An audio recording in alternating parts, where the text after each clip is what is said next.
In the early hours of March 13, 2026, in a quiet suburban neighborhood in Eugene, Oregon, the calm of the night was shattered by the sound of heavy boots hitting pavement and the sharp commands of federal agents. It was 3:07 in the morning when a team of FBI agents, supported by local tactical units, executed a federal search warrant on the home of 36-year-old Gabriel Charles Reed, a TikTok creator known online as Gabe@the-Great-18. What made this raid different from countless others was not drugs, not weapons trafficking, and not financial crimes. The reason federal agents kicked down the door in the dead of night was a series of viral TikTok videos in which Reed openly urged his followers to take aggressive, sometimes violent action against ICE officers carrying out immigration enforcement. This case has sparked intense debate across the country about where the line exists between protected free speech on social media and speech that crosses into criminal incitement or true threats against law enforcement. Tonight, we are going to walk through the entire story in detail. Who Gabriel Reed is, how his videos exploded to millions of views, what exactly he said that drew the attention of federal investigators, the dramatic events of the early morning raid, what agents discovered inside the house, the legal questions at the heart of the case, the broader context of rising tensions around immigration enforcement, and what this all means for content creators, activists, and ordinary Americans who voice strong opinions online. Let's start at the beginning with the man himself. Gabriel Charles Reed was born and raised in the Pacific Northwest. By his mid-30s, he had built a modest following on TikTok through commentary on social and political issues. He was not a household name in mainstream media, but within certain online communities focused on immigration policy, protest movements, and criticism of federal agencies, his presence grew steadily throughout late 2025 and early 2026. Reed presented himself as a voice for those who felt that current immigration enforcement tactics were overly aggressive, inhumane, or unconstitutional. His content mixed personal opinion, news clips, protest footage, and direct calls to action. For months, his videos stayed within the realm of passionate protest. He criticized ICE operations, shared stories of families affected by deportations, and encouraged peaceful demonstrations and legal challenges. But something shifted in the final weeks of February and the first days of March 2026. As national debates over large-scale immigration enforcement intensified, Reed's tone became sharper and more confrontational. He began posting videos that moved beyond criticism into explicit instructions on how to resist or interfere with ICE agents in the field. One video that gained particular traction featured Reed speaking directly to the camera in his living room, lights dimmed for dramatic effect. In it, he said, "If you see ICE in your neighborhood, don't just film them and post it online. Slide on them. Confront them. Make it difficult for them to do their jobs. If you own a gun and you feel threatened, use it. Burn something down if you have to. They need to feel the pressure." That single clip racked up over 2.8 million views in less than 10 days. Comments flooded in, ranging from supportive messages like, "Finally someone saying the truth," to more extreme replies encouraging followers to take even stronger measures. Reed followed up with additional videos that built on the same theme. In one, he gave tips on how to spot undercover ICE agents in public spaces. In another, he discussed strategies for disrupting raids, including blocking vehicles, creating distractions, and coordinating through private group chats. Each new upload seemed to push the envelope further, and the algorithm rewarded the controversy. Shares multiplied. Duets and stitches appeared from other creators, amplifying his message. Within a short period, his follower count surged, and his content began appearing in feeds far beyond his original audience. Federal authorities were paying attention from the very beginning. The FBI and Department of Homeland Security maintain monitoring programs for online content that could pose risks to officer safety or public order. When videos contain language that could be interpreted as incitement to violence against federal agents, they trigger reviews. In Reed's case, investigators documented dozens of posts, saved screenshots, recorded view counts, and tracked how the content spread across platforms and into private messaging groups. They noted instances where individuals appeared to reference Reed's videos while planning or discussing real-world interference with ICE operations in multiple states. By early March, a formal investigation had opened. Agents gathered evidence, showing that Reed's account was linked directly to his home IP address. They obtained legal authorization for a search warrant, citing potential violations related to threats against law enforcement and possible incitement. The decision to Execute the warrant at 3:07 a.m. was deliberate. Early morning raids are common in federal operations because they increase the chances of finding the suspect at home, reduce the risk of evidence destruction, and allow agents to secure the premises with minimal public interference. On the night of the raid, the scene unfolded rapidly. Agents approached the house quietly at first, then moved in with speed and precision. The front door was breached with a battering ram. Commands of FBI, search warrant, hands up, echoed through the residence. Reed was awakened abruptly from sleep. He was detained on site while agents swept every room for safety. Electronics, including phones, laptops, tablets, and external hard drives, were seized immediately to prevent deletion of data. Agents also collected notebooks, handwritten documents, and other items that appeared relevant to the investigation. The search lasted nearly 4 hours. During that time, investigators discovered more than just digital devices. They found a handwritten, manifesto-style document spanning multiple pages. According to reports, the pages contained detailed thoughts on resistance strategies, lists of potential targets or tactics, and further expressions of frustration with federal immigration policy. Several firearms and ammunition were also located in the home, though Reed was not charged with illegal possession at the time of the raid. No arrests for violent crimes were made on the spot, but Reed was questioned extensively before being released pending further review of the evidence. What agents recovered from the seized devices proved even more significant. Forensic specialists were able to restore deleted drafts, private messages, and earlier versions of videos that had never been posted publicly.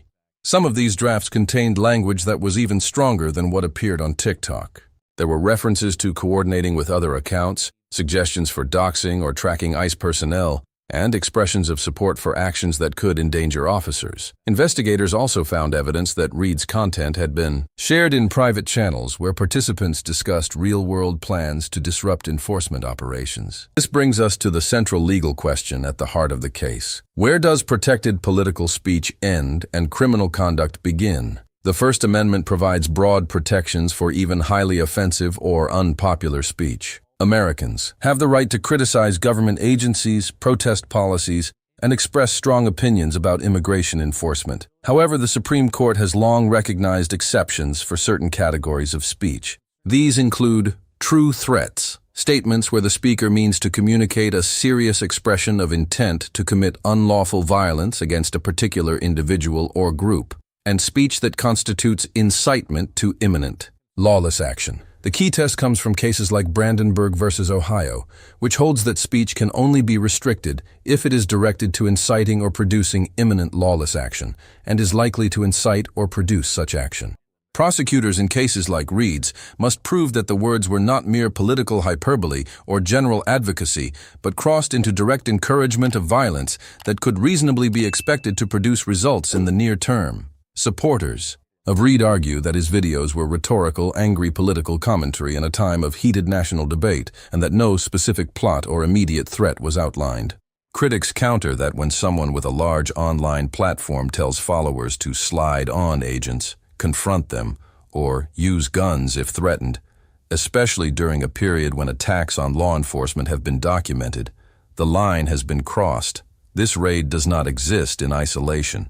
It reflects broader tensions that have been building for years, but intensified significantly in 2025 and 2026. Large-scale immigration enforcement operations have led to protests, clashes, and occasional violence. Reports from law enforcement agencies have documented a noticeable rise in threats against ICE and Border Patrol personnel, including doxing campaigns, ambushes on facilities, and physical assaults. Some analyses have linked spikes in such incidents to viral social media content that frames agents as enemies rather than professionals carrying out lawful orders. At the same time, content creators and activists have raised concerns about overreach by federal authorities and potential chilling effects on free expression. They point out that monitoring and raiding individuals based on online speech risks discouraging legitimate dissent. There have also been parallel stories about technical difficulties uploading anti-ICE content on TikTok itself, with users claiming censorship or algorithmic suppression, though the company has attributed such issues to technical glitches rather than deliberate policy. Regardless of the cause, the combination of aggressive content moderation debates and federal raids creates a climate where many feel caught between two extremes. Reed's personal background adds another layer to the story. Those who know him describe him as someone who became increasingly radicalized through online echo chambers and personal experiences with friends or family affected by immigration proceedings. He reportedly worked in low-wage jobs and felt a deep sense of injustice about economic inequality and government power. His supporters see him as a martyr for free speech, while detractors view him as reckless and potentially dangerous. After the raid, his TikTok account went silent. Followers split into camps, some defending him passionately, others distancing themselves or criticizing the escalation in his rhetoric. The investigation continues. Federal prosecutors are reviewing the seized materials to determine whether charges will be filed. Possible counts could include making threats against federal officers, incitement, or related offenses under statutes designed to protect law enforcement. If charged, Reed would have the opportunity to mount a vigorous defense, arguing First Amendment protections. The case could eventually reach higher courts and set important precedents about social media speech in the age of viral video platforms. Beyond the individual facts, this incident highlights several larger truths about modern America. First, social media has democratized communication, but also amplified the speed and reach of inflammatory messages. A single video, recorded in a bedroom, can reach millions within hours and influence behavior in unpredictable ways. Second, law enforcement faces genuine challenges in distinguishing between heated political debate and genuine threats that could endanger officers or the public. Third, society as a whole is struggling with how to balance robust free speech with public safety in an era when words travel faster than ever before. Many commentators have drawn parallels to other historical moments when unpopular speech led to government action. During times of war or social upheaval, authorities have sometimes overreacted, leading to regrettable infringements on civil liberties. Others point to more recent examples where online incitement preceded real-world violence, arguing that vigilance is necessary to prevent tragedy. There are no easy answers, and reasonable people can disagree strongly on where the proper balance lies. For content creators watching this story unfold, the implications are sobering. Platforms reward engagement, and controversy generates views. But when rhetoric escalates to suggestions of violence, even if framed as hypothetical or symbolic, the personal and legal risks increase dramatically. Young creators especially may not fully appreciate how seriously federal agencies treat threats directed at their personnel. At the same time, overcautious self-censorship could stifle important public discourse on policy issues that affect millions of lives. Ordinary viewers and commenters also play a role. When audiences like, share, and amplify extreme content without reflection, they contribute to the momentum that can push creators toward more radical positions. Responsible engagement means thinking critically about whether a video is adding light or simply heat to already tense national conversations. As the investigation into Gabriel Reed proceeds, the public will learn more about the exact evidence collected and the specific charges, if any, that are brought. Until then, the case serves as a stark reminder of the power and the peril of words spoken into a camera and sent into the digital ether. A late-night raid that began with viral TikTok videos has now become a flashpoint in the ongoing struggle over free speech, immigration policy, and the safety of those tasked with enforcing the law. What happened in Eugene, Oregon that March morning was not just about one man and his videos. It was about the collision of technology, politics, anger, and authority in 2026 America. It forces all of us to confront difficult questions. How far is too far when expressing dissent? When does passionate advocacy become a genuine threat? And how should a free society protect both the right to speak and the right of public servants to do their jobs without fear of violence? These are not abstract philosophical issues. They touch real lives, the lives of immigrants facing deportation, the lives of officers carrying out difficult duties, the lives of creators building audiences online, and the lives of everyday citizens trying to make sense of a polarized nation. The answers we collectively reach in cases like this will shape the boundaries of public discourse for years to come. If you have been following the broader debates around immigration enforcement, social media regulation, or law enforcement safety, this story likely resonates on multiple levels. Perhaps you see Reed as a victim of government overreach. Perhaps you see him as someone who irresponsibly endangered others with reckless words. Or perhaps, like many, you occupy a middle ground. supporting strong protections for speech while acknowledging that certain direct calls to violence cannot be ignored. Whatever your perspective, the facts of the raid itself are now part of the public record. A man posted videos that gained massive attention. Those videos contained language urging confrontation and potential violence against federal agents. Investigators built a case. A warrant was issued. Agents executed it in the pre-dawn hours. Evidence was seized, and now the justice system will determine the next steps. As more details emerge, we will continue to follow the developments closely. The outcome could influence how platforms moderate content, how creators calibrate their messages, and how federal agencies respond to online threats. In the meantime, it is worth remembering that the right to free speech, while precious, has never been absolute. The challenge lies in drawing the line wisely, consistently, and with full respect for both liberty and safety. Gabriel Reed's story is still unfolding. From a quiet suburban home in Oregon to potential courtrooms and national headlines, the consequences of those late-night TikTok recordings are only beginning to play out. For anyone who creates, consumes, or shares content online, this case offers a powerful cautionary tale about the real-world weight that our digital words can carry. The FBI raid on a TikTok user's house at 3 a.m. over viral anti-ICE videos is more than a single news event. It is a mirror reflecting the tensions, technologies, and transformations defining our current moment in history. How we interpret and respond to it will say a great deal about the kind of society we want to be, one that fiercely protects open debate even when it is uncomfortable, or one that prioritizes order and officer safety even at the cost of some expressive freedom. There are passionate arguments on both sides, and both deserve to be heard. What cannot be denied is that, in an era when anyone with a smartphone can reach millions instantly, the stakes of speech have never been higher. Words that once faded into the air now live forever in the cloud, ready to be analyzed, shared, and sometimes acted upon in ways their speaker never fully anticipated. As this investigation moves forward, we will keep watching for updates on charges, court filings, and any statements from Reed or his legal team. The broader conversation about balancing free expression with public safety is one that extends far beyond this single case. It touches everything from protest rights to platform liability to the daily experiences of federal agents on the front lines of controversial policies. For now, the images of tactical teams moving through a darkened neighborhood at 3 a.m. serve as a vivid illustration of how seriously authorities take online content when it appears to threaten their personnel. Whether that seriousness represents necessary protection or excessive intimidation remains the subject of heated debate.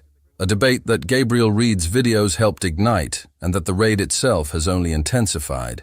Thank you for staying with me through this detailed examination of the events, the context, the legal issues, and the larger implications. Stories like this remind us why careful, fact-based discussion matters more than ever. If you have thoughts on where the proper boundary between speech and incitement should lie, or if you have followed similar cases in the past, feel free to share them respectfully in the comments. Civil conversation is one of the best ways we can navigate these complex issues together. If you found this deep dive valuable and want more thorough explorations of federal operations, social media controversies, immigration policy debates, or other high-stakes cases making headlines, consider subscribing and turning on notifications so you never miss an upload. We aim to bring you the full picture, the facts, the different perspectives, and the questions that matter, without sensationalism or bias.